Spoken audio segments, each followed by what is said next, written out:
Τα ξημερώματα της 5ης Αυγούστου του 2013, η αστυνομία με μια συντονισμένη κίνηση εισέβαλε ταυτόχρονα σε 3 αυτοοργανωμένες αντιεξουσιαστικές καταλήψεις στην Πάτρα. Στην κατάληψη του παραρτήματος, στην κατάληψη Μαρκοπούλιου και στο αυτοδιαχειριζόμενο στέκι ΔΕΗ Πάτρας.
Λίγα λόγια για την κατάληψη του παραρτήματος.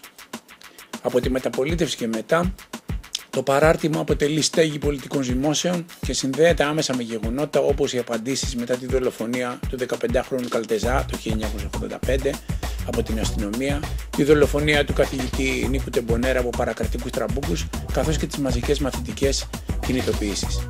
Στις αρχές της δεκαετίας του 2000 και μετά από προσπάθειες του Δήμου για μετατροπή του παραρτήματος από στηρωμένο συνεδριακό πολυχώρο εκδηλώσεων και την ταυτόχρονη προβοκατολογία από τα τοπικά ΜΜΕ για τους εκάστοτε καταληψίες, προκύπτει η ανάγκη επανοικιοποίησης του χώρου και ανάδειξής του σε ανοιχτό πολιτικό και κοινωνικό κέντρο.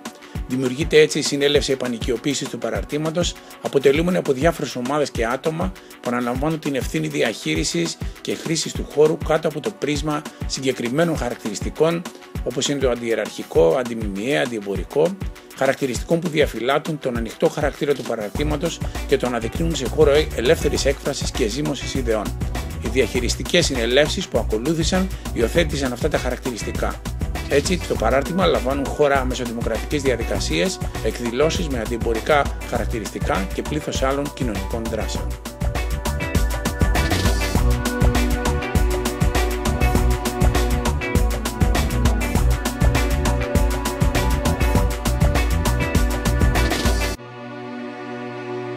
Λίγα λόγια για την κατάληψη στο Μαρκοπούλιο Ίδρυμα. Τον Οκτώβριο του 2010 οι καταληψίες λένε: η κατάληψη έγινε για όλους τους λόγους του κόσμου, που θεωρούμε ότι σε διάφορες στιγμές έχουμε ψηλαφίσει και που η αίσθηση που μας άφησαν πότισε και όπλησε τις επιθυμίες μας. Γιατί είναι πάντα ένα από τα βασικά όπλα των καταπιεσμένων στον αγώνα τους ενάντια στην ύπαρξη της εξουσίας, φυσικής ή μη. Στην πορεία αυτή δεν είμαστε μόνοι μας και δεν έχουμε αρχηγούς. Έχουμε την αλληλεγγύη, την ανατρεπτική δράση, τη σκέψη και το μπόλιασμα των ιδεών μας με τα υπόλοιπα καταπιεζόμενα κοινωνικά κομμάτια. Δεν έχουμε εξουσιαστικές δομές, ιεραρχία, ρατσισμό, σεξισμό ή οτιδήποτε άλλο διαχωριστικό μοντέλο που κατατάσσει τους ανθρώπους. Δεν έχουμε ως αξία το χρήμα, τις εμπορικές συναλλαγές, αλλά προτάσουμε την αξία χρήσης, την από κοινού προσπάθεια και αλληλοβοήθεια. Δεν έχουμε δυστυχώς όλα όσα θέλουμε, αλλά έχουμε όλη τη θέληση και όλη τη λύσα για να τα κάνουμε πραγματικότητα. Μία και για πάντα τα θέλουμε όλα για όλους.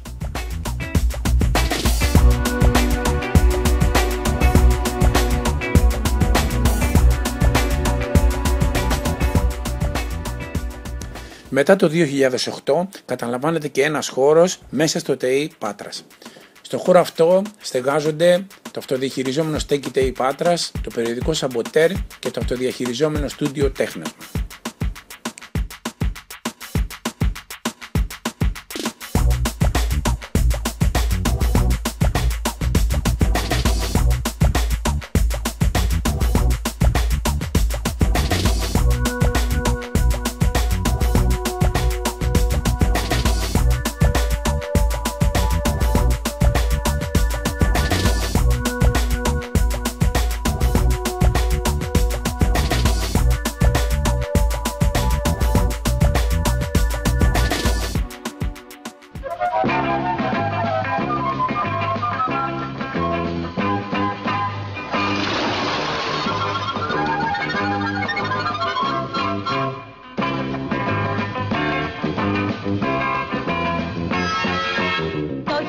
Δεν το θέλω, θέλω ξατινό καπέλο, θέλω τα λατσά γαλάζια για μου διά.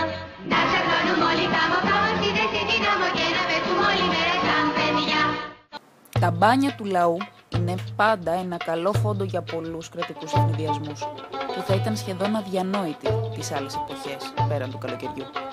Χρειάζεται, ωστόσο, και μια καλή παρένεση, μια καλή αφορμή. Μια φωνή υπέρ της δημοσίας τάξεως.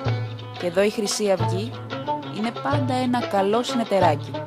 Και στις 3 Αυγούστου η παράσταση στήθηκε στη Βουλή. Και πιστεύω και καταγγέλλω τον Υπουργό Δένδια ως ηθικό αυτούργο και συναυτούργο σε αυτές τις δολοφονικές επιθέσεις.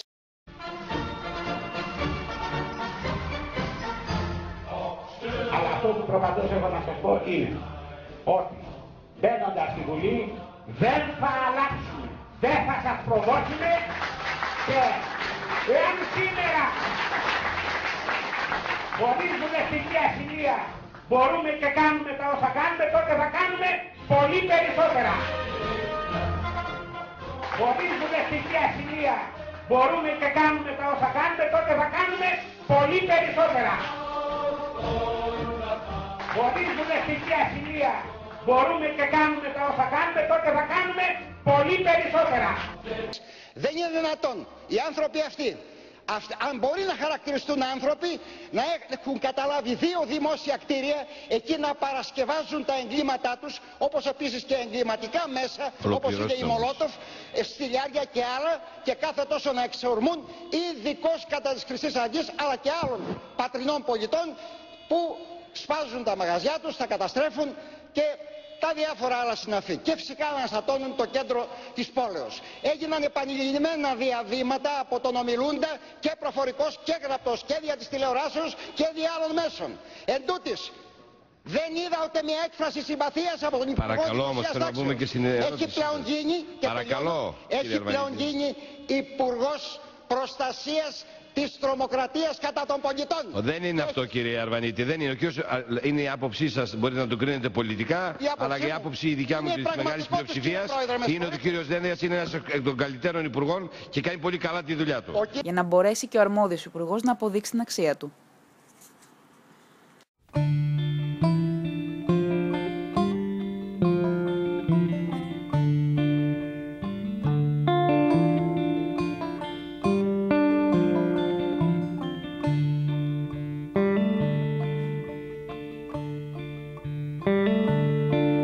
Come all you good workers, good news to you I'll tell of how the good old Union has come in here to dwell.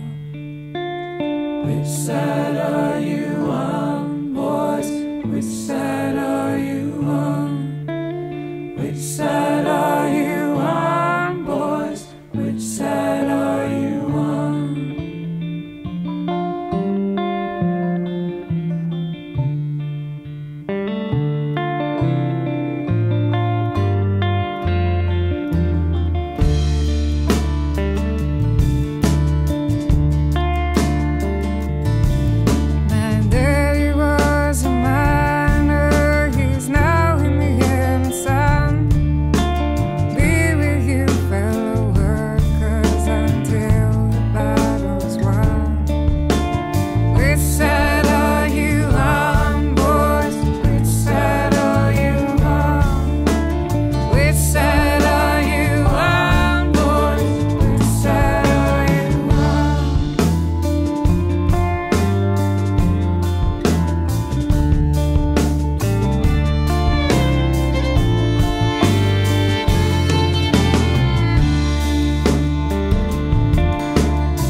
Don't scare for the bosses, don't listen to their lies. Poor folks ain't got a chance unless they organize.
Κάτια και κρεμνά με σπρώχνει να περάσω για να την αγκαλιάσω στο πιο τρελό χώρο.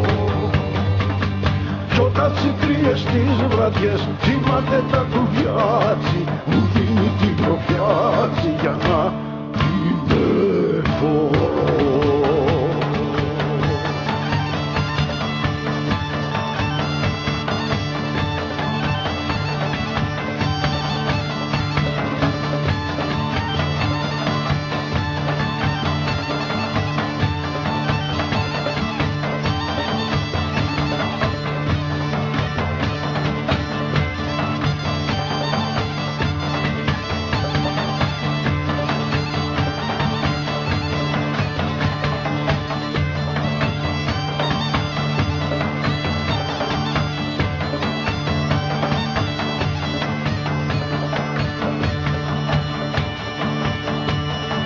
Καμιά φορά που το πιωτό πέφτομαι μεθυσμένη, σχεδόν αγαπημένη, καθείς να κοιμηθεί.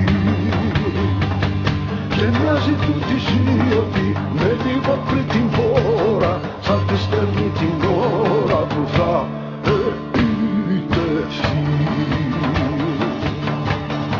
Και μοιάζει του τη σιωπή με λίγο πριν την βόρα, σαν τη στέλνει την ώρα που θα επιτεθεί.